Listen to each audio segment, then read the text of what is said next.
I just heard something come across the news that I had to stop what I was doing and rewind and listen to again because I thought I misheard it, but I didn't. Now, just to be very clear about what my position is, I've said it 1,000 times, but I'm going to say it again. Anything with an R by its name, anything with a D by its name is the problem. And to my mind, there is no solution, regardless, in Washington, D.C., for fixing our country. It's going to lie with the state governors and the localities to do it for themselves. This having been said, I want you to remember one word.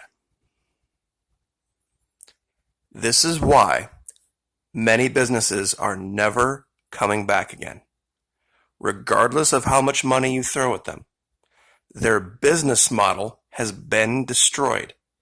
And I'm going to show you 6 specific businesses, four businesses and 2 other events that you're never going to see again. Because the liability insurance for those events will either not be possible, not even be available, or make it cost prohibitive to do. Now, what was the thing that I heard on the news? It was actually the president himself. I want you to listen to his words carefully here. Let me adjust the volume. Give me 1 minute.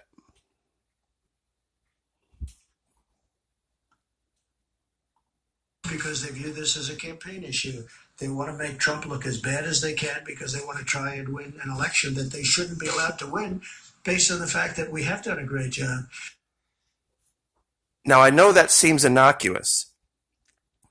An election that they shouldn't be allowed to win? Now, I don't want to see them in power as much as you don't want to see them in power. I don't think anyone who has an R or a D by its name is the solution. And I've been pretty fair to this guy. For the most part, he's handled this okay. We'll see. Time will tell. But not be allowed is a very specific set of terms. That they should not be allowed to win. That's you don't say it that way if you think that the American people should have a say in anything. I'm going to play it one more time just so we can hear it again. They view this as a campaign issue. They want to make Trump look as bad as they can because they want to try and win an election that they shouldn't be allowed to win based on the fact that we have done a great job. Shouldn't be allowed? See, normal folk would say that an election that they're probably not going to win based on the fact that we've done a good job. If he believes that, that's fine. But shouldn't be allowed is a little terrifying. Now, those businesses I talked of that you're never going to see again. Gyms are never coming back. They're never going to come back. They're going to survive for a while.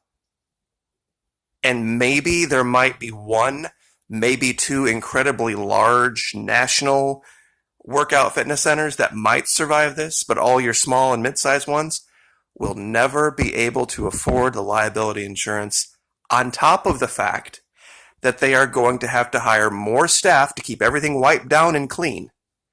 Way, way, way better than they used to. And they're going to have to space things apart so that people have this distance, so that people aren't throwing sweat on each other. That's going to destroy their business model. They have to have so many people have memberships and be paying every month that if you say you have to reduce this by 30% or 40%, it'll never work. You add the extra staff and then you add the extra cost of the liability insurance, it's over. Like I said, maybe 1 or 2 big ones, maybe, but even then, that's going to be way more expensive than it was before because of those extra costs. All of your small little CrossFit places and workout places, it's never going to make any financial sense anymore because of for them, it's going to be the insurance. Concerts. Now, mostly the mid to kind of semi-large venues, it's not going to make sense for them. Very, very doubtful they'll be able to get any real kind of liability insurance. And they're going to have new standards. They're going to say you can only allow so many people now in this area. When you say that you got to cut the door by 50% or cut the door by 40%, they're like, forget it. That was our whole margin, plus some. So that's going away. I don't care how much money they throw at these venues. They're never going to get insurance, and it's no longer going to add up for them. And you're really going to see this, like I said, it's going to hurt a lot of the mid-sized stuff. The little tiny venues where maybe you're playing in front of 10 or 20 or 30 people, probably not going to see a hit there. But the ones where you play in front of 2 or 3 or 400 people and up, I feel really bad for the St. Augustine Amphitheater, because that's going to be a problem. They're lucky because they're outdoors, so they might be able to escape this, but the indoor arenas are going away. Speaking of arenas, since we've shown now that you can telechurch, you can just watch church by, video, the only churches that'll be able to probably afford to space everything out and still afford the cost of the costs are going to be static. It takes X amount of dollars to air condition and or heat a venue and to pay everybody. And then with the extra costs of keeping things cleaner, probably have to provide masks, probably have to provide hand sanitizer. The little churches, the mid-sized churches, they're going away. They're never going to be able to afford it. And once again, we're going to go right back to manage your risk. All of those places have to have insurance, and they're just going to decide not to write them. It's just not worth it. It's like, we're going to cancel you because we don't believe the chance of something happening and somebody suing you is way too high for us.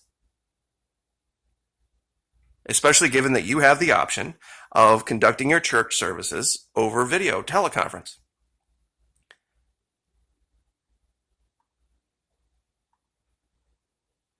This is going to probably surprise a lot of people. This industry has really been on the ropes for a while anyway. But this is the end of going to the theater and sitting by people and sticky floors and all of the different things that, are part of that experience. Minimum wage employees, scooping you up popcorn that's somewhat suspect, and they were having to charge ridiculous prices anyway to stay in business. This is going to be the end of them. Netflix and Hulu and all that other stuff was already beating them up. But one of the worst things that you're going to see now is the vast majority of towns and cities are going to start doing their town halls over video. This idea of getting together as a group and talking about things and bouncing ideas off each other. They're going to say, well, you can just, listen to it on the video conference, then talk over your Facebook or talk over Twitter over amongst yourselves, and that's not going to happen. This is going to be something we're going to see coming. And we're going to see this coming a mile away. Now, the last one is going to really blow your mind here. And I really debated whether I wanted to put this in or not. But this is what they're going to do. Gun shows. They have figured out a slick way to stop this. See, they're not going to say it's about the gun. It's the venues. They're going to go after the venues that are hosting these things and say they're not going to write them. All these places have to have insurance.